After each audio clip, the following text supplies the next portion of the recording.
Welcome to Solvetic, your channel to always learn technology easily. Below in the description, you will find useful links we used in this video.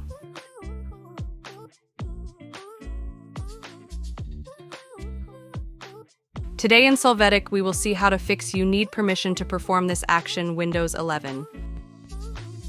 You can see that when trying to open a file or folder, the error is generated. Now, right-click on the folder and select Properties. From the Security tab, click on the button Advanced. Here in the owner line, click on Change. In this window, enter everyone. Click on Check Names to add it, and then click on OK.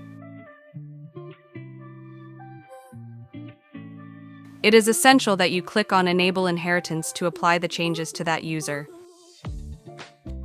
Click on Apply and click on OK to confirm. Complete by closing the windows. Now you will have access to the folder or file without errors.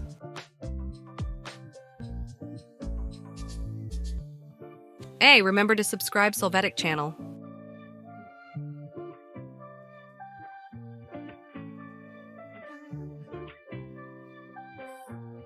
We hope it has been helpful for you. Here are links to watch more videos of your interest and subscribe to the Solvetic channel. Thank you.